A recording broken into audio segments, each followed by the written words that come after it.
Bien, vamos a comenzar con la última clase, ¿sí? Que van a tener en esta semana de lo que sería biología. Y vamos a continuar un poco de lo que habíamos estado hablando en la clase de la mañana. Bien, vamos ahora a continuar con otra parte muy interesante y la verdad que es muy bonita de la parte celular, que serían los orgánulos, ¿sí? Recuerden que cuando hablamos de orgánulos también podemos hacer referencia a las organelas o organoides, ¿sí? Como lo quieran llamar ustedes de las tres formas, está bien. Vamos a retomar de allí, ¿sí? Recuerden que en la mañana hemos estado viendo las otras partes, ¿sí? De la célula con respecto al citoplasma, ¿bien? Y hemos desarrollado un poco lo que sería el citosol, ¿sí? Ahora vamos a continuar un poco de eso y continuamos con lo que sería orgánulos.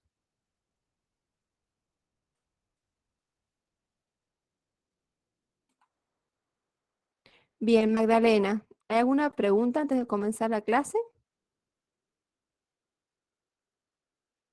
Sí, profe, quería consultar si habían grabado la clase hoy en la mañana. Sí, lo hemos grabado, sí, sí. Ah, Sino bien, que gracias. por ahí tarda en que se cargue, ¿bien? Hacer la copia y subirlo, eso tarda un poco de tiempo, ¿sí? Pero ya seguramente en la noche o más tarde mañana ya va a estar disponible, ¿sí? Bueno, continuamos con la parte de orgánulos esta vez. Recordemos que tenemos muchos orgánulos, ¿sí? ¿Cuáles son los orgánulos que vamos a estudiar? Tenemos los centrosomas, los cilios, flagelos, ribosoma, retículo endoplasmático o endoplásmico, también lo pueden encontrar así.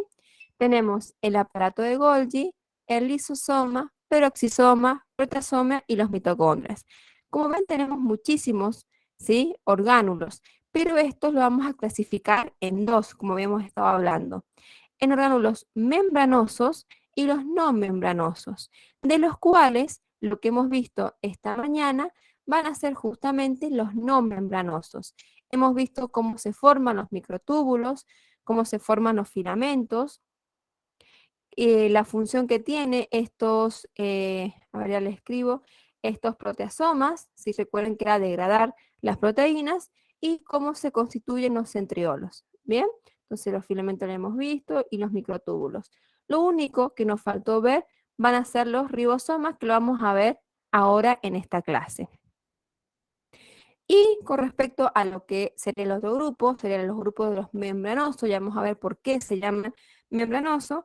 En este grupo vamos a encontrar ciertas organelas, como por ejemplo el aparato de Golgi, los lisosomas, peroxisomas y las mitocondrias, que estas juntos, voy a poner acá más los ribosomas, es lo que vamos a ver en la clase de hoy.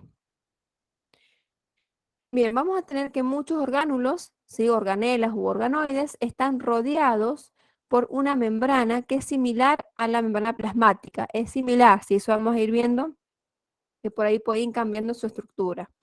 Y esta membrana lo que va a hacer es recubrir todos los orgánulos y le va a permitir, bien, tener un entorno interno muy distinto al citosol, ¿sí? Entonces esa es la función que tiene la presencia de esta membrana en estos orgánulos. Separarlos. ¿Por qué? Ya vamos a ver por qué. Generalmente se debe porque tienen enzimas específicas, bien en su interior. Entonces esto hace que toda esa membrana que lo rodea contenga estas enzimas y no salgan al exterior. Bien, esta compartimentación es crucial en la capacidad de realizar funciones especializadas para la célula. Bien, entonces, como contiene en su interior estos gránulos o estas enzimas, le va a conferir esta función muy particular a cada orgánulo. Estamos hablando, siempre recuerden, de los orgánulos membranosos. Vamos a comenzar con uno de los primeros orgánulos, pero recuerden que estos son no membranosos, sino no se confundan, sino que, bueno, lo he organizado así porque para unirlo después vamos a ver cómo es la fisiología, ¿sí? Entonces los ribosomas, recuerden que es un orgánulo no membranoso, que son partículas muy pequeñas, mide alrededor de 25 nanómetros, es muy parecido a un microtúbulo, ¿sí? Y estas son estructuras que, como vengo a recordarles, no rodeadas por membrana. Entonces acá se debe a que son no membranosas. y van a ver que están constituidas por dos subunidades. Bien, acá tenemos la subunidad más grande y acá tenemos la subunidad más pequeña. En su interior, que contiene ARN ribosómico, muy importante, y este es el encargado, ¿sí? Vamos a ir adelantando un poco la función, es el encargado de la síntesis de proteínas, ¿sí? Entonces, todo lo que han estudiado hasta ahora de proteínas, cómo se forman, las características, comienza acá, ¿sí? Acá se empieza a polimerizar, es decir, a ir uniéndose los monómeros, que son los aminoácidos, y formando esos puentes peptídicos o enlaces peptídicos que ustedes han ido estudiando, ¿sí? Entonces acá es donde se forman las proteínas. Vamos a ver que esta estructura, como hemos dicho, como ven acá, van ingresando, ¿sí? Y formando estos aminoácidos, esta cadena polipeptídica que más adelante van a ir adhiriéndose muchos más aminoácidos y van a terminar formando las proteínas, ¿sí? Y recuerden que el molde, ¿sí? De donde se produce la proteína, viene de un ARN mensajero que proviene justamente del núcleo, ¿sí? Esa, digamos, la síntesis de proteína, vamos a ver si se los dan la semana que viene, que es ahí donde ustedes ya cerrarían con todo lo que es proteína, ¿bien? Con la parte de síntesis proteica. Vamos a ver que estas, ¿sí? Estos ribosomas, habíamos dicho que tiene una subunidad grande y una subunidad pequeña, se sintetizan, ¿sí? Se forman estos ribosomas en el nucleolo, ¿sí? Recuerden eso, ¿sí? En el nucleolo vamos a tener algunas cromosomas, por ejemplo, o cromatina no condensada, y sumado vamos a tener los nucleolos que son zonas, ¿sí? Perdón, dentro del núcleo son zonas donde tenemos el ARN ribosómico que va a ser el encargado luego de formar los ribosomas. Una vez que se forman los ribosomas en el nucleolo, salen, digamos, del núcleo y se quedan en el citoplasma, ¿sí? Acá vamos a poner ribosoma, ¿sí? Y se quedan en el citoplasma. Estas dos unidades están separadas y en el momento que les toca comenzar la síntesis de proteínas, se acoplan, ¿sí? Se acoplan estas dos subunidades. Bien, entonces recuerden que el ribosoma se sintetiza en el nucleolo, salen al citoplasma, están separados, ¿sí? Que cuando recién se une para comenzar una síntesis proteica, bien, ahí se une estas dos subunidades y la función principal, no se olviden, justamente va a ser formar estas proteínas, que como ustedes han visto, es una de las biomoléculas más importantes. ¿Ven? Eso con respecto a las proteínas. Después vamos a ver que estas proteínas, ¿sí? Van a estar libres en el citoplasma, ¿sí? Estos ribosomas. Estos ribosomas van a estar libres en el citoplasma o también, como ustedes ya han visto, pueden estar adheridos o unidos al retículo endoplasmático, que cuando un retículo endoplasmático está unido a un ribosoma, se llama retículo endoplasmático rugoso. Sí, que ya lo vamos a ver más adelante a ese orgánulo. Bien, terminando con lo que sería los ribosomas, ahora sí comenzamos a estudiar lo que serían los orgánulos membranosos, ¿sí? Que también lo podemos denominar como un sistema de endomembranas. ¿Por qué? Porque acá se une, ¿sí? Se estudia en conjunto todas las organelas membranosas que están sí o sí funcionalmente interconectadas. Ya van a ver ustedes que cuando vamos estudiando todas estas organelas, cada una tiene un papel muy fundamental que precede a la otra, es decir, que una hace una función que luego pasa, digamos, como ese paquetito, yo siempre les digo a los alumnos, digamos, organela que sigue, ¿sí? Y así es como una fábrica. Entonces hace uno una cosa, le pasa el paquete a la otra y así. Por eso que decimos que están funcionalmente interconectadas. Como ustedes están viendo acá en la imagen, encontramos esquematizado, acá tenemos el núcleo con el nucleolo, la membrana nuclear con sus poros. Acá encontramos los ribosomas que están adosados al retículo plasmático rugoso, que miren cómo se continúa directamente con el núcleo. Luego sigue el retículo endoplasmático liso, ¿sí? A continuación del rugoso. Y luego de estos retículos endoplasmáticos, que como ven ustedes están muy cerca de lo que es el núcleo, le sigue el aparato de Golgi, ¿bien? Y luego las vesículas de secreción, ¿bien? Y acá contenemos unos lisosomas. Ven acá, lo único que faltó sería la mitocondria, ¿bien? ¿Por qué? Porque, bueno, no participa muy relacionado a esto, ¿sí? Vamos a ver por qué. La mitocondria tiene otra función muy especial que ya vamos a ver. Pero todas las funciones que tienen los órganos que les nombré se conexionan. Vamos a comenzar viendo el primero, ¿sí? El retículo endoplasmático que dijimos que es el que está más cercano al núcleo. Vamos a ver que este retículo endoplasmático es una red de membrana, ¿sí? En forma de sacos aplanados, como hemos visto. Y se clasifican en dos. Tenemos el retículo endoplasmático rugoso, que también lo denominamos RER, y el retículo endoplasmático liso, que lo denominamos REL, ¿sí? Lo abreviamos para no decir todo el nombre. Vamos a ver que el retículo endoplasmático rugoso se llama así, ¿por qué? Porque tiene ribosomas, ¿sí? Eso le da esa rugosidad en la superficie, y como tiene ribosomas, la principal función del RER es justamente la síntesis de proteína, ¿sí? Eso es como una ayudita para que ustedes se acuerden la función de esta organela. Vamos a ver que una vez que se sintetiza, estas proteínas van a ser enviadas mediante vesículas de transporte al a la organela que le sigue, que sería el aparato de Golgi. ¿Bien? Y luego tenemos el retículo plasmático liso, que como hemos visto en la imagen, se comunica con el rugoso, y acá no tiene nada que ver con las proteínas, sino que el REL sintetiza lípidos como por ejemplo el colesterol, el síntesis de grasa, y también participa en la desintoxicación de medicinas y pesticidas. Así como ven, son muy distintas las funciones, ¿sí? Entonces, para que tengan una ayuda a memoria, sepan que el RER es rugoso, tiene ribosomas, por ende participa en las proteínas, ¿sí? En cambio, el liso, la L, recuerden de lípidos, bien, para que les ayude. Y también les agrega el ejemplo de la desintoxicación de sustancias, ¿sí? Entonces ahí como para que ustedes tengan en cuenta las funciones de cada una.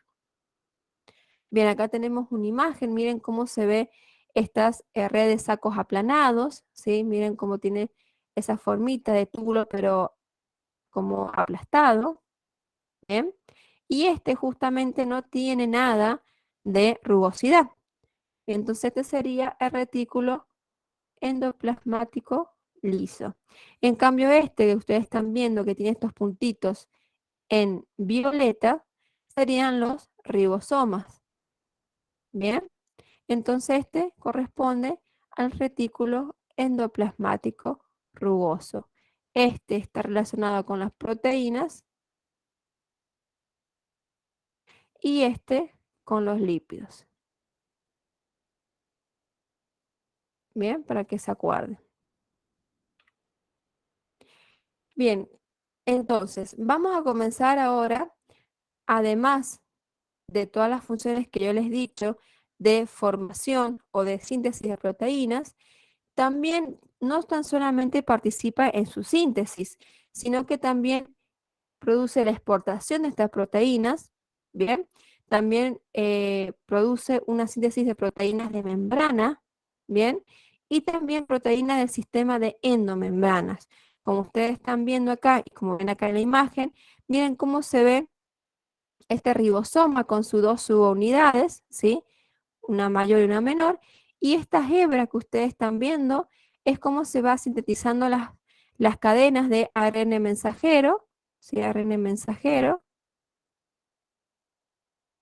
Y acá, como ustedes están viendo dentro de las cisternas, ¿sí? Estos sacos aplanados, mejor dicho, lo que estoy marcando son todas las proteínas que se van formando, ¿sí? Miren la cadenita de aminoácidos que tenemos acá, ¿sí? Entonces acá es donde se comienza con la producción de estas proteínas.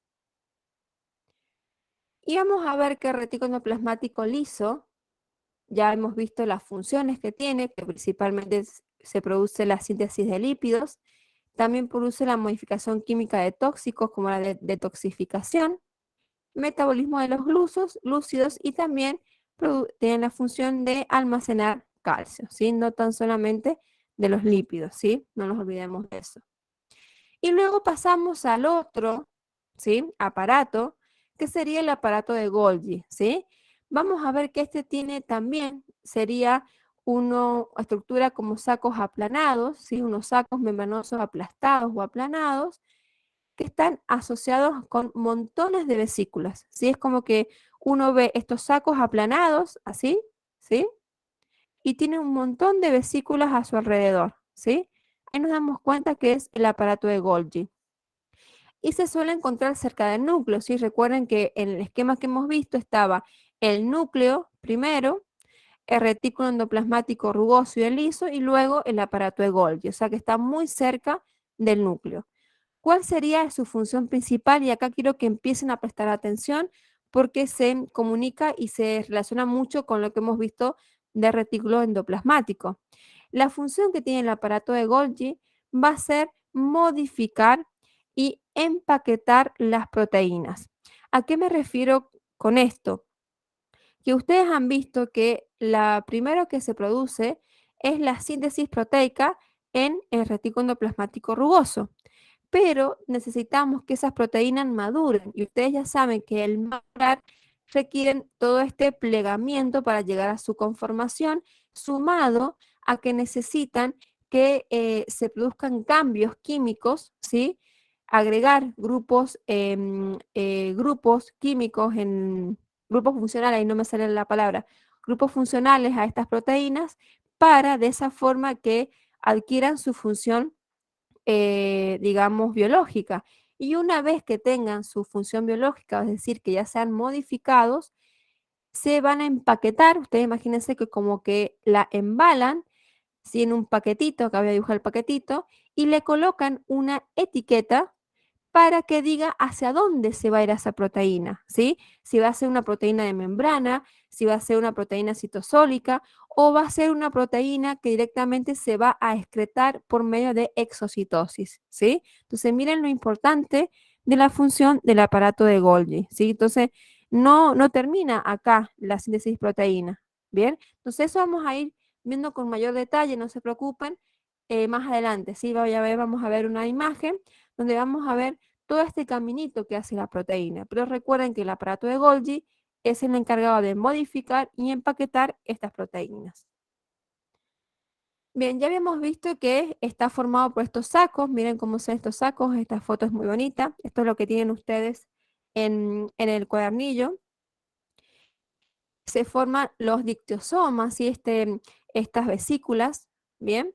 Y vamos a ver que este aparato de Golgi contiene un montón de vesículas alrededor porque justamente son las proteínas que están empaquetadas y que se van a ir hacia ciertos lugares que se necesitan la proteína o inclusive se van a excretar, ¿sí?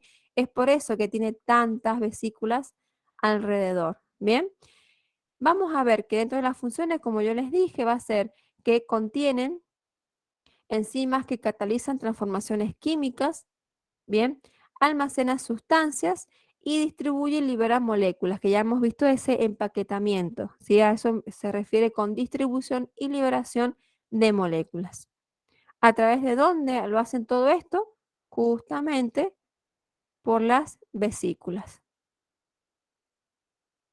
Recuerden que las vesículas es una esfera, pueden ser de pared, ¿sí? De membrana, que adentro contiene el material, ya sea enzimas, proteínas, ¿sí? Bueno, igual es redundante porque una proteína es una enzima, ¿sí? Eso depende recuerden que las proteínas tienen muchas funciones y una de ellas es una función enzimática. Bien, ¿qué me interesa que sepan además de que son sacos aplanados, que se forman con dictiosomas, que tienen vesículas a su alrededor, me interesa también que sepan que el aparato de Golgi tiene caras, ¿sí? Tiene una cara cis y una cara trans. ¿Por qué me interesa eso? Para que cuando veamos cómo se produce el transporte de las proteínas, más o menos se ubiquen de lo que estoy hablando, ¿sí? La cara cis siempre va a estar en contacto con el retículo endoplasmático rugoso o liso, o sea, RR, ¿bien? Siempre va a estar en contacto con eso. En cambio, la cara trans va a estar siempre en contacto con lo que sería la parte más apicada de la célula o la membrana, ¿sí? O sea, la parte superior, ¿bien?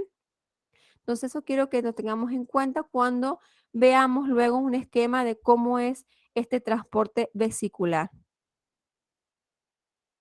Bien, ¿qué pasa? Vamos a ver que hay un recorrido, es que por eso hablamos que este sistema de endomembrana está muy relacionado y se debe a las funciones que tiene, ¿sí? Esta es una imagen que ustedes tienen en el cuadernillo. Van a ver que comienza la síntesis proteica desde retículo plasmático rugoso. Recordemos que acá tenemos proteínas, pero también del liso, porque acá también tenemos lípidos, ¿sí? Una vez que se sintetiza, vamos a ver que estas proteínas y estos lípidos sintetizados se van a ir hacia la cara cis, ¿bien? Del aparato de Golgi. Acá, ¿qué va a pasar? Va a madurar, ¿sí? Va a haber modificaciones en las proteínas y en los lípidos, ¿bien? Y de esta forma también se va a empaquetar, es decir, que se va a, una vez que se cambie o madure, acá tenemos el primer paso de la proteína, se va a empaquetar, viene en vesículas, y de allí se va a liberar hacia donde tenga que irse. ¿A dónde se puede ir? Por ejemplo, puede formarse una vesícula de secreción y se puede formar y hacerse la exocitosis. Bien. Se puede, digamos, formar una eh, proteínas que son estructurales para la membrana plasmática, ¿sí? Para reparar o llevar proteínas que son de ahí, ¿bien? Y lo otro es que puede realizarse proteínas que son necesarias, digamos, para formar el contenido enzimático de los lisosomas, por ejemplo, ¿sí? Entonces, miren cómo se relaciona lo que sería el comienzo de la síntesis proteica y cómo van madurando y este transporte de vesículas, ¿sí? Entonces, esto es importante que lo sepan. Tenemos la cara cis acá y la cara trans sería esta parte. ¿Bien? Entonces, ¿por qué decimos en conclusión que son funcionalmente interconectados? Porque en el retículo endoplasmático se produce la síntesis y transformación de moléculas. Luego pasamos al complejo, al aparato de Golgi, que se produce la modificación y el empaquetamiento. Luego vamos a ver que del aparato de Golgi puede o almacenar sin transportarse estas sustancias en vacuolas, en vesículas, o directamente el contenido irse y formar las enzimas que van dentro de los lisosomas. ¿Para qué? Para que se produzca la digestión intracelular. Bien, entonces miren cómo se interconecta este sistema de endomembranas. Bien, y este es el dibujito que quiero que analicemos, ¿sí? Acá quiero que presten atención porque voy a dar un par de detallitos con respecto a la imagen. Acá dijimos que comenzamos con el retículo endoplasmático rugoso, ¿bien? Y al lado tendríamos el liso. Vamos a ver que hay dos, digamos, dos caminos que seguir las vesículas, ¿sí? Eso se llama transporte vesicular, si por ahí lo quieren buscar para tener más detalles. Van a ver que tenemos un transporte vesicular de ida, es decir, desde el retículo endoplasmático hacia el aparato de Golgi, y otro de vuelta, ¿sí? Que sería del aparato de Golgi hacia el retículo endoplasmático. ¿Bien? ¿Qué pasa? Vamos a ver que estas vesículas se van a diferenciar por qué proteína está cubierta de estas vesículas. ¿Bien? ¿Qué sucede? Cuando tenemos el el transporte vesicular desde el aparato de Golgi, perdón, desde el RER hacia el aparato de Golgi, intervienen vesículas que están cubiertas por una proteína que se llama COP2, ¿sí? Eso es para que lo tengan en cuenta. Estas son proteínas que van a participar, ¿bien? En lo que sería el traspaso, ¿bien? Estas proteínas COP2 hace el transporte anterógrado, es decir, desde el retículo endoplasmático rugoso hacia el aparato de Golgi, ¿bien? Entonces el destino va a ser las vesículas van a ser hacia la cara cis, ¿bien? Cis del aparato de Golgi, ¿bien? En cambio, cuando vienen las vesículas desde el aparato de Golgi hacia el red, se llama el transporte retrógrado, es hacia atrás. Sí, voy a colocar acá. Transporte retrógrado. Viene hacia atrás. Entonces, esto está dado por las COP1. ¿Bien? Y el anterógrado, es decir, desde el RER hacia el complejo de Golgi, van a ser por las COP2. Voy a poner acá. COP2. Que también las COP2, el nombre se llama coatómeros. Ese es el nombre de estas proteínas. ¿Sí? Entonces, esto no es interesante porque ven que no son dos proteínas, o sea, no es una proteína, la misma proteína, sino que depende de hacia dónde va la vesícula, es la proteína que tiene asociada, ¿sí? Entonces, la COP2 va desde el RER hacia el aparato de Golgi y hace todo lo que habíamos dicho, es decir, que va al aparato cis, la parte cis del aparato de Golgi, se modifica, ¿bien? Se va modificando, empaquetando y de acá puede ir, ¿bien? O hacia una exocitosis, ¿sí? O formar este endosoma temprano que luego cuando evolucione este endosoma temprano va a formar los lisosomas también, ¿sí? Entonces miren cómo se ve este transporte vesicular. Y pasa lo contrario, cuando tenemos sustancias, ¿sí? Que se incorporan, se puede ir reciclando, ya sea que se incorporaron o proteínas mal plegadas, ¿bien? Estas directamente hacen el camino retrógrado, ¿bien? Se devuelve por vesículas cubiertas por COP1 hacia el retículo plasmático rugoso que vuelve de nuevo a sintetizarlas, ¿bien? Entonces miren cómo se interconecta todos estos sistemas. Luego llegamos a los lisosomas, sí que es otro, ¿bien? Otra organela, que recuerden que estamos hablando de las membranosas. Esta se forma, como habíamos estado viendo, a partir del aparato de Golgi, ¿sí? Porque forma, o sea, deriva de una vesícula que contiene en su interior las enzimas digestivas que permiten degradar sustancias y también hidrolizar estas sustancias. Entonces, como que se produce la digestión en esta parte, digestión celular, ¿bien? Y tiene como función los lisosomas de autofagia, ¿bien? Autólisis, digestión celular y también la endocitosis. Es decir, que tiene función de degradar, ya sea degradar sustancias de afuera, degradar sustancias del interior de la célula o inclusive autodegradarse. Bien, entonces eso es lo importante de los lisosomas.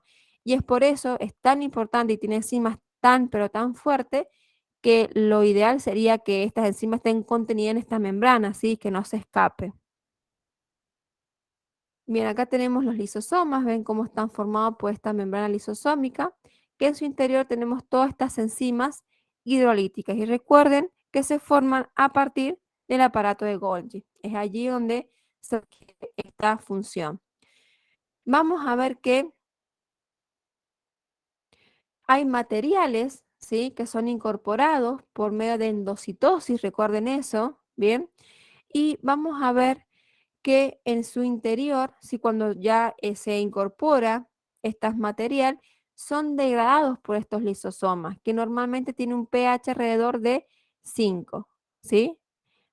y mediante la activación del ATP por una bomba de protones se produce la activación de todas las enzimas que contiene el interior del lisosoma. ¿Bien?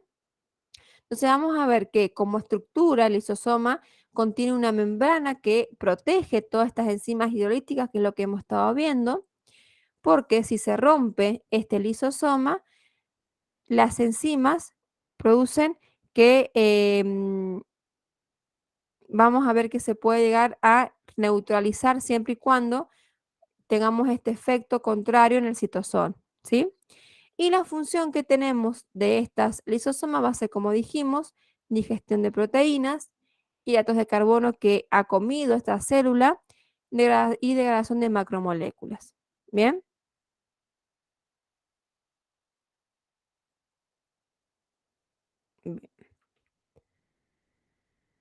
Bien, ¿qué pasa? Vamos a tener que el lisosoma se produce o se origina de un endosoma. Bien, vamos a ver que primero se obtiene un lisosoma primario, es decir, un lisosoma recién formado a partir del aparato de Golgi, que luego se forma en secundario siempre y cuando se fusiona con una vacuola que viene del exterior. Bien, pero también se puede formar un lisosoma autofágico, es decir, que contiene en su interior componentes de la misma célula, que están viejos, ¿sí? O formación de estructuras en desarrollo que están alteradas. Entonces, estas se deben degradar. Bien, entonces este lisosoma primario que contiene, recién está formado, contiene en su interior enzimas, pueden ser secundario si se une a algo externo o autofágico si se une a vesículas que contienen el propio material de la célula, ¿sí? Y la finalidad que va a ser degradarlo. Bien, pues estas enzimas hidrolíticas a un pH más que nada ácido. Bien. Y por último tenemos el peroxisoma, o sea, no digo por último, sino todas estas, digamos, funciones. Vamos a ver que el peroxisoma es una vesícula grande que contiene una sola membrana y en su interior también contiene enzimas oxidativas. Vamos a ver que los peroxisomas son sacos membranosos que en el interior contienen enzimas oxidasas, ¿bien? Que lo que hace es utilizar el oxígeno molecular para desintoxicar numerosas sustancias dañinas. Vamos a ver que en este caso puede incluir el alcohol o el formaldehído. Pero sin embargo, lo principal que tiene el peroxisoma es desarmar los peligrosos radicales libres, ¿sí?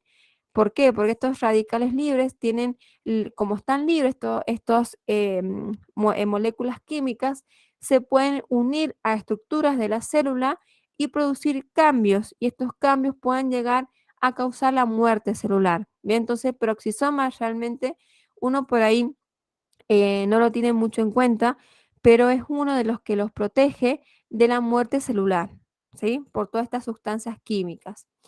Vamos a ver que normalmente todos, ¿sí? Todos o algunos sustancias se van a degradar, ¿sí? Vamos a ver que van a formar por la peroxidasa, se van a formar estas sustancias, ¿bien?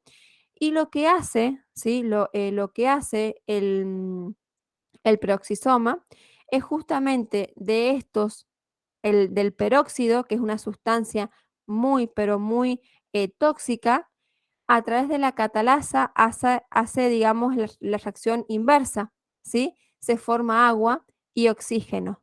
Bien, entonces ustedes están viendo que la mayoría de las reacciones químicas libera este peróxido de oxígeno. Bien, esto es un potente tóxico para la célula. Es por eso que mediante la catalasa que contiene en su interior, como que invierte la reacción química y la vuelve en agua y oxígeno, que esto obviamente que no es tóxico para la célula. Entonces esa es la función que tiene estos peroxisomas, que como ustedes están viendo es muy importante para eliminar estos tóxicos. Y por último, llegamos con la mitocondria. Vamos a ver que esta mitocondria es el último que vamos a ver de las células que contienen membrana y en este caso es un poquito más compleja en la mitocondria. Y no tiene nada que ver con lo que hemos estado viendo de vesículas o de enzimas, de degradación, no tiene nada que ver con eso. Sí tiene un papel y una función muy particular y también muy importante a nivel celular. Vamos a ver que a nivel de constitución está formado por dos membranas, una membrana externa y la otra interna. Bien, acá tenemos la membrana interna y la membrana externa. Y adentro tenemos un espacio intermembranoso que en el interior, ¿sí?, se origina estas crestas que se llaman crestas mitocondriales. Bien, acá. Y adentro contiene ADN, ¿sí? Bien, más que nada, mitocondrial y una matriz mitocondrial, ¿sí? Que acá tenemos todas las enzimas que van a realizar la función que contiene la mitocondria. Vamos a ver que la membrana externa es lisa y permeable, sí que será esta, y la membrana interna es la que está plegada y la que origina estos plegamientos y estas crestas que denominamos crestas mitocondriales. Y esta es la que delimita o rodea lo que sería la matriz mitocondrial, que como hemos dicho, acá adentro contiene ADN mitocondrial y también tenemos ribosomas, ¿sí? ¿Qué es lo que van a hacer los ribosomas? Solamente van a sintetizar proteínas mitocondriales y también enzimas, ¿bien? Que van a participar en todas las reacciones químicas que ocurren dentro de la mitocondria. ¿Sí? Entonces, miren la complejidad que tiene a nivel estructural esta mitocondria. ¿Cuál va a ser la función? Y esto siempre le digo, chicos, que es como pregunta de examen, o sea, esto es como algo muy importante. Van a ver que la mitocondria va a degradar moléculas orgánicas y va a producir la liberación de ATP, ¿sí? Y la producción de ATP, bien, es la producción de energía, ¿sí? En un proceso que se denomina respiración celular porque se consume oxígeno, así que es aerobio esta formación. Entonces van a ver que mediante la adición, generalmente la mitocondria utiliza la glucosa, ¿sí? Que es un carbohidrato pequeño, la glucosa, y acá va pasando unas etapas, se genera ATP mediante el proceso de respiración celular. ¿Sí? Entonces, estas dos partes importantes que lo sepan, que se produce en la mitocondria, ¿sí? No en otra zona. Recuerden que el ATP es la moneda energética de la célula, es decir, que todo proceso, ustedes han visto que es necesario algunas veces la energía o esta gasolina, por así decirlo, que se lo va a dar en forma de ATP. ¿Y de dónde se origina el ATP? En la mitocondria, ¿sí? Acá van a ver cómo es este proceso. Obviamente que esto es como una aproximación, porque todo este proceso, ustedes lo van a estudiar con mayor profundidad en bioquímica, se ve esto, ¿sí? Pero acá está esquematizado y muestra cómo son los pasos de la producción energética. Y la verdad que acá está muy sencillo, no es tan así, ¿sí? Tenemos muchísimas más proteínas y enzimas que participan en esto, ¿bien? Vamos a ver que la excisión enzimática de los alimentos tiene lugar en tres escenarios: en el tubo digestivo, en el citosol y en las mitocondrias. Vamos a ver que en la parte del tubo digestivo se produce la degradación enzimática, es decir, que todo lo que yo consumo se degrada, se hace más chiquito. Y específicamente, ¿qué es lo que quiere obtener la mitocondria? Y bueno, la glucosa que tienen los alimentos. ¿Bien? Una vez que llega la glucosa a nivel celular, se produce en el citosol la glucólisis, ¿sí? Que es la degradación de la glucosa. Bien, en la matriz mitocondrial, ¿sí? En la parte interna de la mitocondria, se produce la descarboxilación oxidativa, ¿sí? Además, se produce el ciclo de Krebs y la fosforilación oxidativa. Todos estos procesos me van a originar que se puedan obtener, digamos, energía mediante la utilización de la glucosa en ATP, ¿bien? Y esta forma también sería en presencia de oxígeno, ¿sí? Como ustedes están viendo acá, no solamente la mitocondria puede realizar esta obtención de ATP mediante la glucosa, sino que también lo puede obtener de las proteínas, ¿sí? Y de los lípidos, ¿sí? Pero acá hay un problema porque se empieza, es como un tope, o sea, puede obtenerlo de allí, pero si se lo sigue haciendo, se obtiene muchos, ¿cómo se llama? Otras proteínas u otras sustancias que son tóxicas, ¿sí? Es como que tiene un tope. ¿Lo puede hacer? Sí, pero lo ideal es que se obtenga todo este mecanismo a partir de los glúcidos, ¿sí? Bien, entonces, igual esto la verdad que es muy interesante la parte de bioquímica, cómo serían todos estos procesos, ¿sí? Y vamos a ver que las mitocondrias toman la energía depositada en las uniones covalentes de los alimentos, transfiriéndoselo al ADP. Entonces, de acá forman el ADP más grupo fosfato mediante oxígeno. Se hace todo acá tenemos un complejo enzimático que, bueno, no viene al caso, que produce la unión de esto, ¿sí? Y esto libera ATP, ¿sí? Entonces acá es como que se reutiliza el ADP y el fosfato y se libera ATP que este luego va a ir utilizado, se va a utilizar en las diferentes reacciones químicas o procesos que se necesite. Bien, y este ATP vamos a ver, bueno, como ya hemos dicho, que se difunde y se va a diferentes actividades celulares, ¿sí? ¿Vieron cómo la célula se produce sustancia, la ocupa y así? O sea, es como un equilibrio, digamos, dinámico, como habíamos dicho, ¿sí? Bueno, chicos, llegamos al final. No sé si hay alguna duda de esta clase.